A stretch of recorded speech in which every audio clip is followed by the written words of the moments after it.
They recognized in Jesus something special, but they wondered if they were mistaken when he died.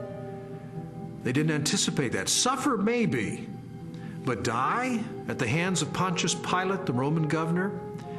In fact, even when the first reports of his resurrection reached their ears, they were still doubtful and skeptical. But when they met the risen Lord, their skepticism was transformed into a very confident faith, a great joy, and a determination to preach the good news to everyone else.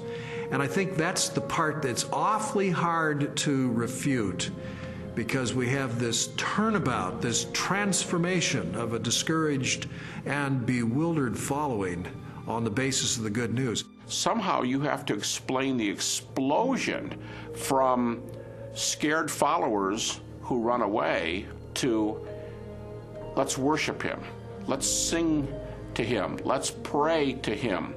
If there was no resurrection, and more to the point, if there was no resurrection appearances of Jesus, to those who doubted and were discouraged and denied and betrayed Jesus, we would not be sitting here talking about this today. Other messianic figures had risen in the past, had claimed to be somebody, and had been suppressed and killed by the Romans. Yet no movement arose around those dead messiahs. But these disciples of Jesus were willing to go to the ends of the earth proclaiming the gospel message. Were willing to suffer and die for that. The transformation from a bunch of defeated cowards to boldly, fearlessly proclaiming the gospel, even to the point of death, to me confirms that something happened on that first Easter morning.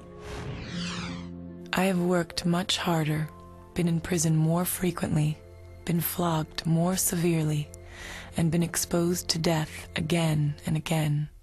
2 Corinthians 11:23. After Jesus' crucifixion, the disciples lived lives of hardship for 20, 30, 40 years, suffered greatly in their ministries, and eventually suffered martyrdom and execution without recanting for their belief that they had seen Jesus risen from the dead. I mean, what were they gaining? Were they becoming rich? They're running around the countryside. They're, in some cases, abandoning their family for periods of time so they can preach. What they got for their efforts is death, in many cases. You also have to remember that the disciples died not just for something they believed was true. They died for something they actually saw with their own eyes. It's much more difficult to explain that away than it is for someone who dies for a belief and they're sincerely wrong. I came across a bit of evidence I really found fascinating. James was a half-brother of Jesus, and he was not a believer in Jesus during Jesus' lifetime, but he later died the death of a martyr as a leader of the local church. In a similar way, Saul of Tarsus was a persecutor of Christians, and yet he later becomes the Apostle Paul, this incredible missionary. So I had to ask myself, what led to this radical transformation of these skeptics? Sometimes people will come to believe something they wish to be true. If you believe hard enough that a person is loving and kind, you can talk yourself into believing that, even though the person is not loving and kind. It's very, very difficult, however, to explain people coming to believe something that they're actually standing against. Now, in the case of James and Paul, they did not believe in Jesus before his crucifixion. In fact, they thought he was deranged, and they did not accept what he said and what he taught. James, a brother of Jesus, is a skeptic who doesn't come to Jesus until he meets the risen Lord. Critics allow that. Paul's a persecutor till he meets the risen Jesus. That's not the kind of testimony of someone who all gets together and say, hey, let's just cook this thing up.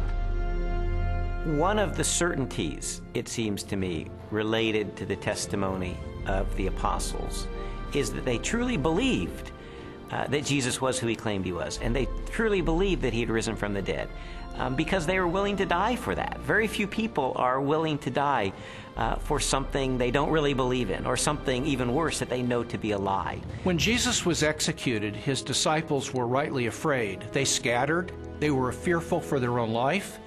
Their hopes had been dashed because they had believed Jesus was the promised one who was going to usher a new day in for Israel. Turned out he wasn't, because he was murdered by crucifixion under the authority of the Roman Empire. And yet, shortly thereafter, we find them taking a stand in Jerusalem, proclaiming that Jesus was the Messiah, the very Son of God. How do we explain that? How do we explain the fact that they were even willing to propagate this the rest of their lives and go to martyrs' deaths for their belief?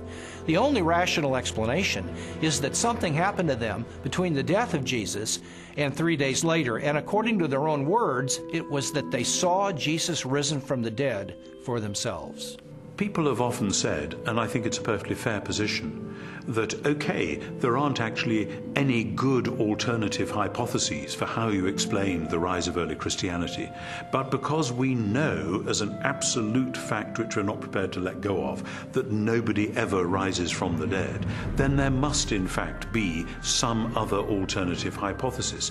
And I want to say, okay, if you want to make the absoluteness of bodily death the cornerstone of your entire worldview, I actually can't stop you. If you choose to say, no, here I stand, death is the end, and nobody ever comes back from it, and that's just the way it is, well, that's where a lot of people were in the ancient world, it's where a lot of people are in the modern world. I think that that worldview is radically challenged by the strong evidence which points to the resurrection of Jesus, but it's up to somebody what they do with that challenge.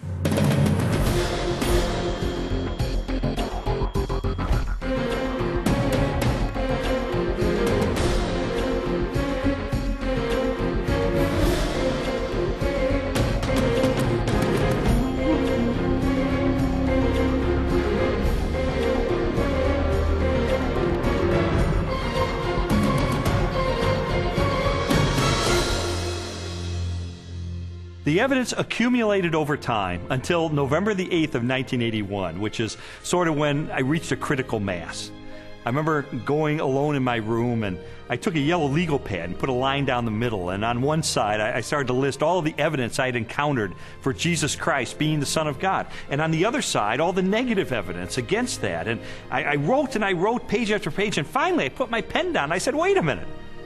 In light of this avalanche of evidence pointing toward the truth of Christianity, it would require more faith for me to maintain my atheism than to become a follower of Jesus Christ.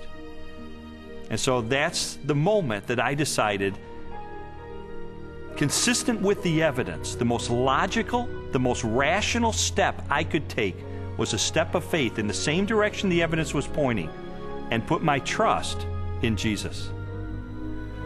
And after I did that, I thought, you know, maybe Leslie would like to hear about this. I thought it was too good to be true. My heart was pounding. I was in tears. I was so excited. I just threw my arms around him and kissed him and hugged him and told him how I'd been praying and how lots of people had been praying that this day would come. She threw her arms around me and she said, "You hard-hearted son of a Baptist," she said, "I've been telling you this for 2 years. I mean, come on." And that began a transformational process for me, where over time my philosophy and my attitudes, relationships, parenting, worldview, all of that began to change over time for good, really for good. When Lee became a Christian, his whole life started to change, to the extent that our 5-year-old daughter, who also saw those changes, went to her Sunday school teacher and told her that she wanted Jesus to do in her life what he had done in her daddy's life. Jesus said, "You shall know the truth, and the truth will set you free." And you know, that's my story. It was someone who said, I'm going to investigate this stuff with an open mind, let it take me wherever the evidence will take me. And what I discovered in the end is Jesus made the claim that he is the truth, that everything hinges on his identity. In fact, everything hinges on the resurrection, because anybody can claim to be the Son of God. If Jesus really did return from the dead, then he is who he claimed to be, and that changes everything. But what about your own journey? I'd really encourage you, if you've never done it, to investigate the evidence for yourself, but make 3 resolutions up front. Number 1, make it a front burner issue in your life. Number 2, resolve to have an open mind, to go wherever the evidence takes you, even if it takes you to the very uncomfortable conclusion that Jesus is who he claimed to be. And then finally, resolve that once the evidence is in, you will reach a verdict in the case for Christ.